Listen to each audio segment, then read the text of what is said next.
Now, as we've been hearing, new government guidance being published in England today says secondary schools should think about how to address the issue of suicide prevention. It's something Mike Palmer, Andy Airy and Tim Owen, better known, of course, as the Three Dads, have long campaigned for after they each lost a daughter to suicide. We've all heard from them many times here on Breakfast over the last few years as they walked hundreds of miles together to raise awareness and money and to prevent other young people from taking their lives. We'll get their reaction to this change in guidance in just a moment, but first just a recap of their story. Right, let's stride as though we mean it. Okay. Like three old men.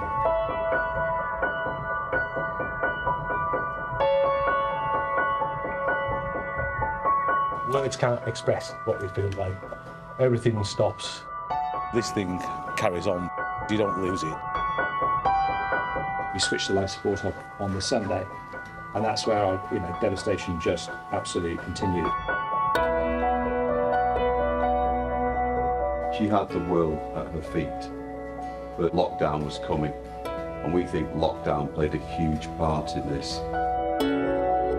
My dad's boots are old and worn, my dad's face is tired and drawn, but my dad's feet will meet the dawn, my dad's walking on.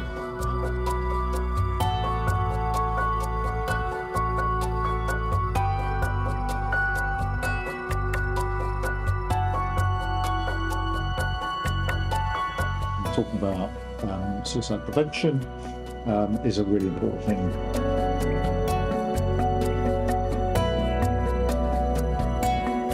We believe in what we're doing absolutely passionately, that we can stop more young people, more people taking their own lives.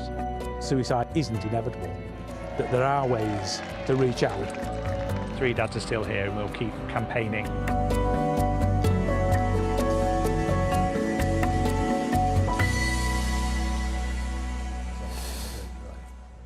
What memories? I am delighted to say that Mike, Andy and Tim are here with us now.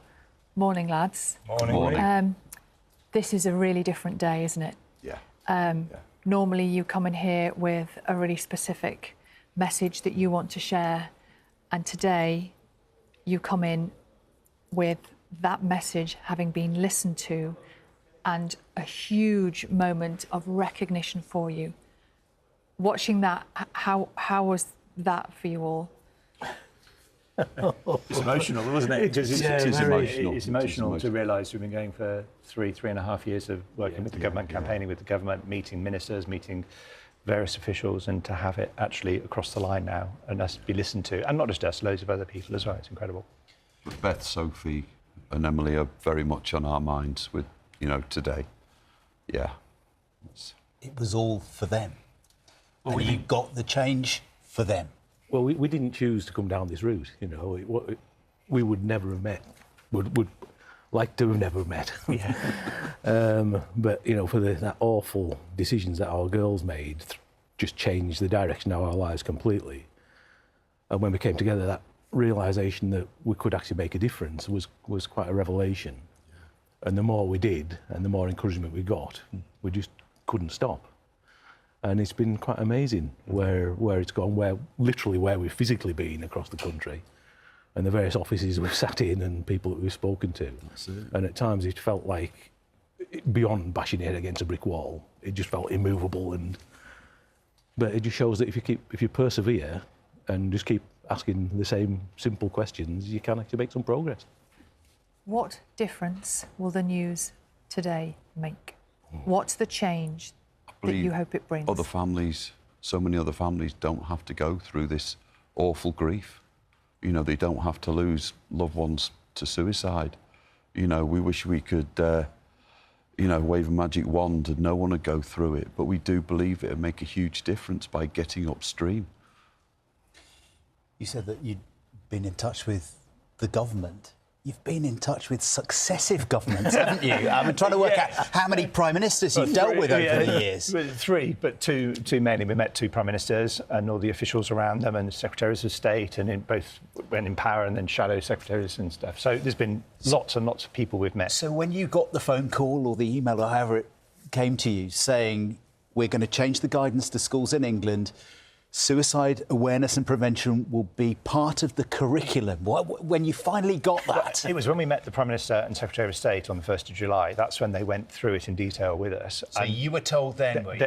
We were told then that they were, this was what, we don't know when it was going to be announced, but we were told that that was going to come. And that was a moment where we just realised, well, blimey, we've been invited to number 10. We've heard it from the Prime Minister, heard it from the Secretary of State, and wow, we've actually done this. Yeah. We believe it transcends politics anyway. You know, it's above politics. We've been it affects everyone. We've been supported by people from all sides of the all parties from the very start, haven't we? And when we met the Prime Minister when he was leader of the opposition, he said he was going to pick up what the Conservative government are going to take it and move forward with it, which is exactly what they've done. So I say it's above politics, this. Why is the message so important for young people who are going to receive this message in schools? Because up until this point, we've spoken about this, haven't we? How parents have been frightened to talk to their kids about scary thoughts in their head. Yep. What's the message? Well, the critical thing to remember is suicide is the biggest killer of under 35s in the country.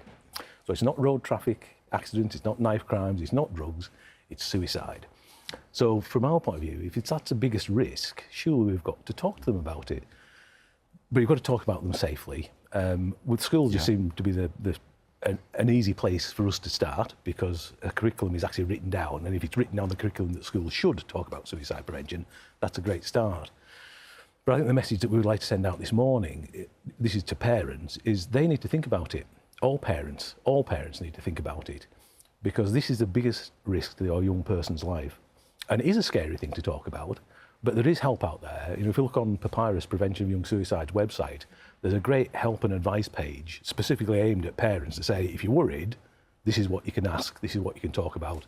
And actually, when it comes down to it, if you are really concerned, you can phone Hopeline 24/7, which is the number on our wristbands that we carry everywhere. And there's suicide prevention professionals who can help today. Yeah. I mean, sadly, the kids are talking about suicide in schools anyway. Yeah.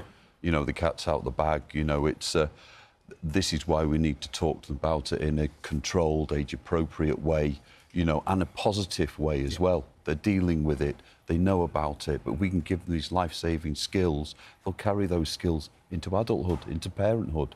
And when you've met children, you showed the shot of the Angel of the North earlier with the children underneath it, which is fantastic. We spoke to those kids. They were in a school that had taught them suicide prevention. And speaking to them was inspirational because they were on about how to keep themselves safe and how to keep their friends safe and collectively how to stay safe as a cohort. These are 11-year-old kids. Yes, yeah. So it's good. You know, I mean, sadly, teachers and all support staff in schools, they are dealing with these issues every day of self-harm, suicide, you know, mental health issues.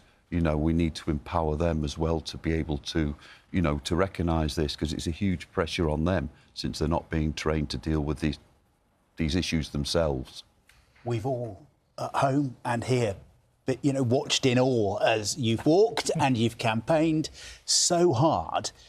Having achieved this with the curriculum today, it doesn't sound to me like you're moving away. You still have things that you want to fight for. The next simple question is, what about Scotland? Yeah. What about Wales? What about Northern Ireland? So that's the question that goes out to the ministers there. In fact, I've emailed a couple this morning before we came on to ask that question. What are you going to do about it? Because you walked everywhere. Yeah. Yes. This walk has walk has taken you to all 4 nations. So is that a level of frustration for you today? Oh, I don't think we'll be frustrated today because it's a massive step forward. It is a massive forward and it's work in progress as well. Yeah, exactly. You know, so. The thing is, we are connected to those countries, Yeah. and we've walked there.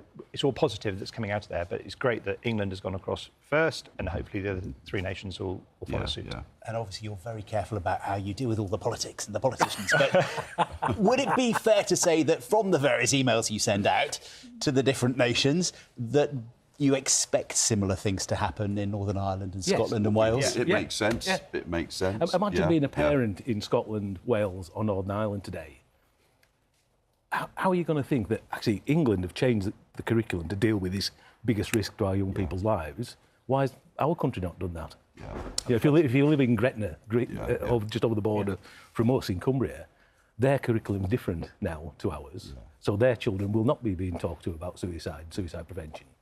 So why should a child in Carlisle get that information, but a child in Gretna not? Yeah, I mean, we're working with experts as well. Liverpool John Moores University, Edgehill University, you know, they're trialling things out there, preventing suicide in schools.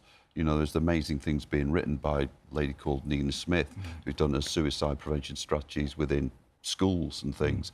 These are basics, you know, it's supporting our young people, you know, to teach them how to support their own mental health, their own well-being, to give them the foundations, you know, so they, you know, so they can thrive in life. Well, you should be very, very proud of yourself because you've made a real difference today. So well done. Thank you. Thank you. Thank you. Guys.